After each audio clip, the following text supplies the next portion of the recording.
আসসালামু আলাইকুম এভরিওয়ান, আপনারা সবাই কেমন আছেন? আলহামদুলিল্লাহ, আমিও ভালো আছি। তো হঠাৎ আমি আর আমার বোন চলে যেতেছি ঢাকায় আমার মেয়ে নিয়ে।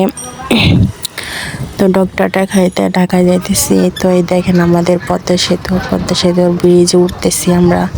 তো পদ্মা সেতু ব্রিজে উঠলে এরকম একটা ভিউ আর কি যে একটা ফ্রেশ হাওয়া লাগে, সেটা যে উঠছে সে বলতে পারবে যে হাওয়া কতটা ভালো লাগে, কতটা।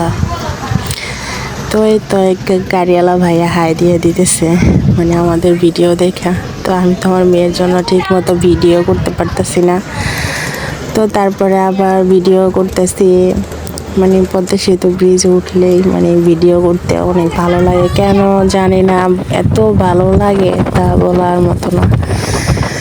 তো আপনারা যারা পদ্মা সেতু ব্রিজে না আসছেন তারা অবশ্যই আসবেন, আইসা দেখা যাবেন মানে কতটা ভালো লাগে।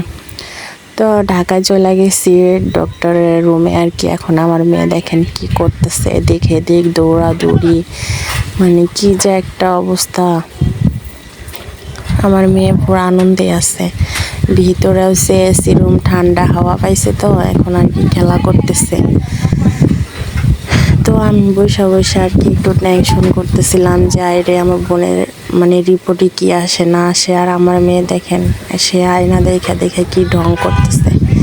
তো আমার বোন বলতেছে যে চলো বাইরে কিছু খাই আসি, নাস্তা খাই আসি। তো মা মিরপুর 12-তে গেছিলাম, তো নিচে নাইমা নাস্তা খাইতে যায় দেখি যে শুটিং চলতেছে, নাটকের শুটিং।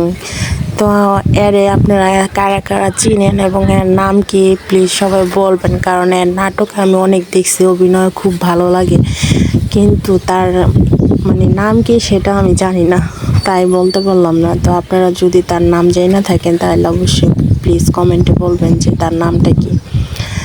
তো দাঁড়ায় দাঁড়ায় আমার বোন আর আমি পেটে ক্ষুধা লয়া নাটকের শুটিং দেখতেছি, কি আর করার, মানে টাইম পাস। ওইখানে গিয়া ডক্টর আসেন, অনেক লেট হইতেছে, তাই কি করব আমরা এখানে এসে টাইম পাস